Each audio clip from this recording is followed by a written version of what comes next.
চীন এবার তৈরি করেছে এমনই এক আশ্চর্য জাহাজ যা চলবে বাতাসের শক্তিতে। পরিবেশ রক্ষা আর প্রযুক্তির মেলবন্ধনে তৈরি এই জাহাজকে যেন এক বৈপ্লবিক ঘোষণা। আকাশের সীমানা নেই, আর সেই খোলা আকাশের মুক্ত বাতাসই হল জাহাজ চলার নতুন পাথেয়।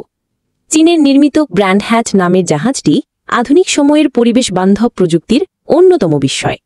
বিশাল এই জাহাজটির দৈর্ঘ্য 250 মিটার, প্রস্থ 44 মিটার, যা কয়েকটি ফুটবল মাঠের সমান। তবে এর সবচেয়ে ব্যতিক্রম দিক হল এটি চলে বায়ুশক্তিতে। গেল 16 জুন ইউরোপীয় সমুদ্রপথে প্রথমবারের মতো যাত্রা শুরু করে এই জাহাজ।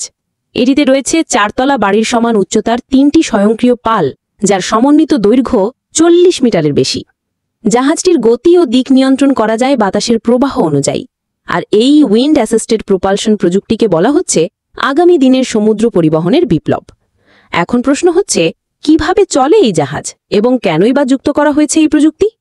সাধারণ কার্গো জাহাজ যেখানে নির্ভর করে ডিজেল চালিত বিশাল ইঞ্জিন ও প্রোপেলারের উপর, সেখানে গ্র্যান্ড হ্যাচ ব্যবহার করছে হাইব্রিড প্রযুক্তি। বায়ুশক্তিকে চালিকা শক্তি হিসেবে ব্যবহার করে এটি ইঞ্জিনের উপর নির্ভরতা অনেকাংশেই কমিয়েছে।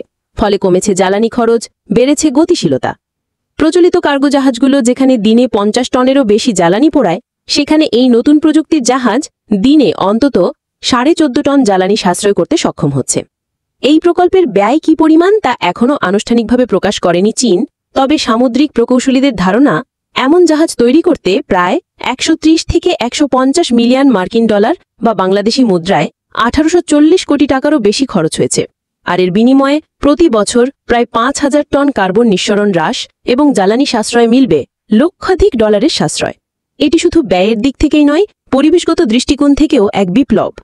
গ্র্যান্ড হ্যাচ জাহাজটির প্রধান কাজ হল দীর্ঘ পথে অপরিশোধিত তেল পরিবহন করা।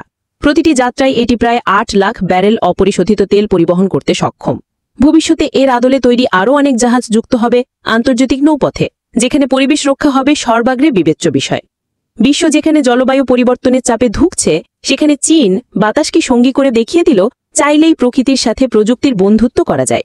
বাতাসের ছোঁয়ায় নোঙর তুলে এবার সাগরে ভাসছে টেকনোলজির নব্য নায়ক।